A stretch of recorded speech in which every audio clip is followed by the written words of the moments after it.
What's up, everybody on YouTube? This is Patrick from Dual Dimensions, and I figured since it was such a wonderful, beautiful day outside, it's not too cold for December, I figured I'd do two reviews outside.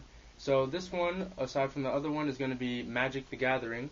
I haven't done one of those in a while, and this is one of the decks that I like to use just for fun to play around with my friends. It's a 40-card deck, so it's not tournament legal, obviously, but if you're looking to have a deck that's pretty OP, just to beat your friends and kind of just rub it in their faces that they can't really get over your OP cards, you really want to run a Treefolk deck.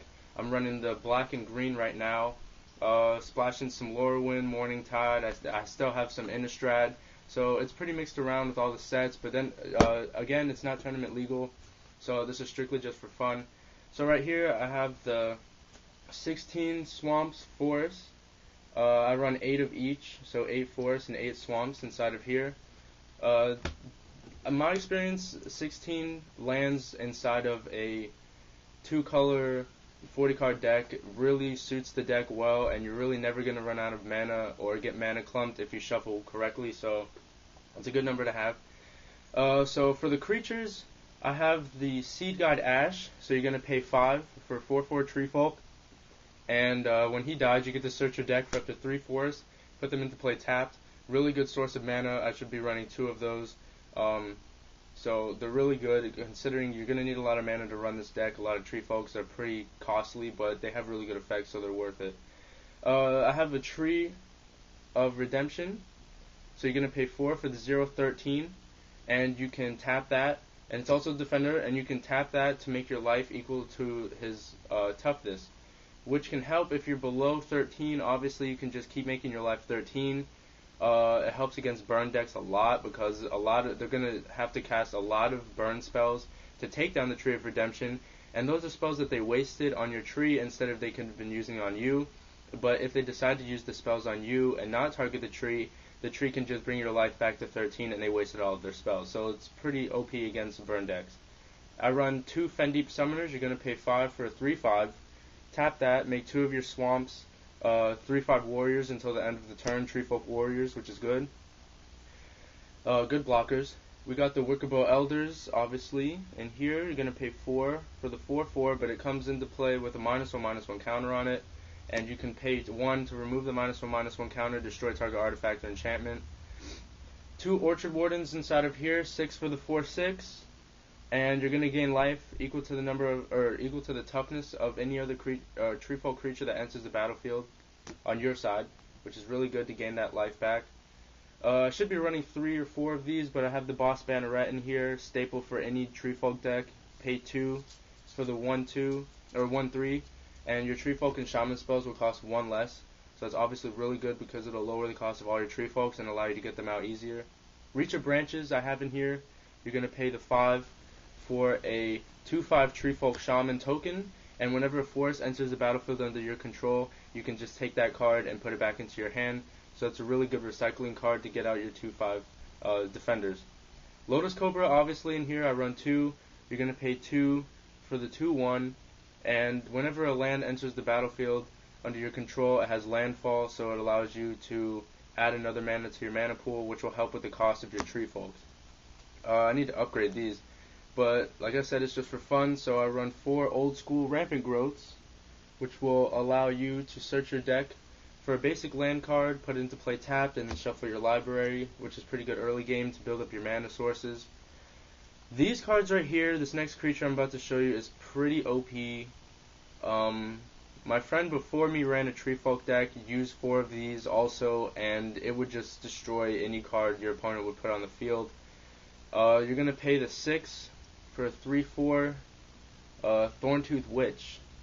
Thorntooth Witch is ridiculous. I'll show you again, it's just ridiculous. I've played games where 4 people, all 4 of us, we're all versing each other at 1v1v1v1, and the Thorntooth Witch can just sweep creatures off the field like nothing. Every time you play a Treefolk, Thorntooth Witch is going to activate her ability, which allows you to give a target creature +3/-3.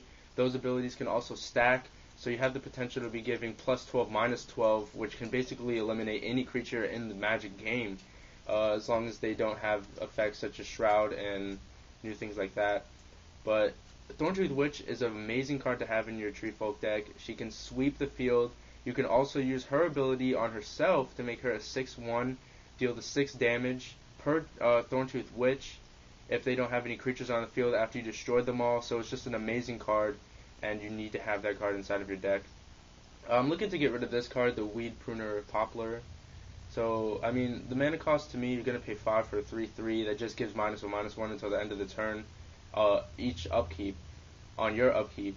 But there are a lot better cards that you could have inside of this deck.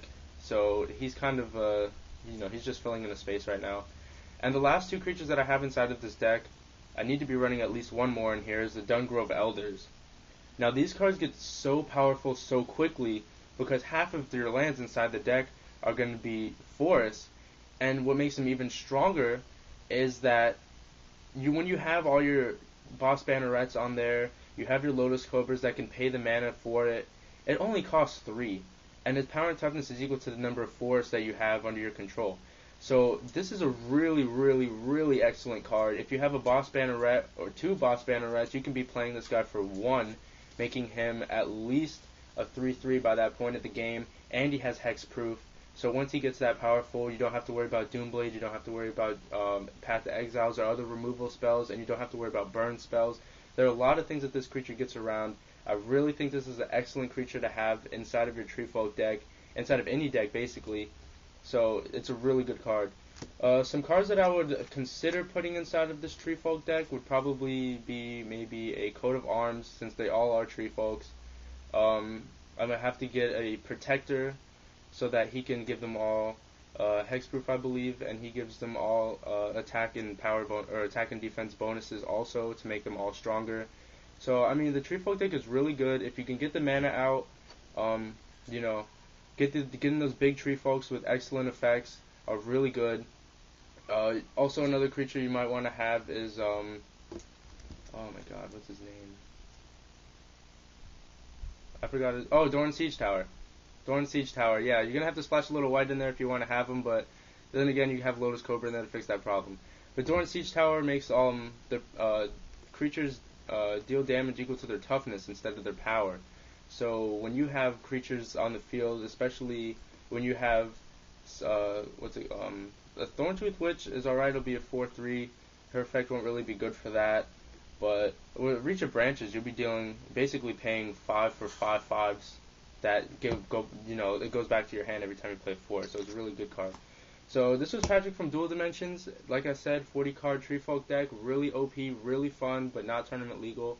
So if you have any comments below, any questions or anything, go ahead and put them underneath the video right there, and I'll get back to you as soon as possible. Any video responses or anything else of your decks that you would want me to help you out with, or review and add cards to it and make yourself better and things like that, go ahead, because that's all it's about, bouncing ideas off so everybody else is really good, and it makes the competition level fun for Magic the Gathering and other card games. So this is Patrick from Dual Dimensions. Peace, YouTube.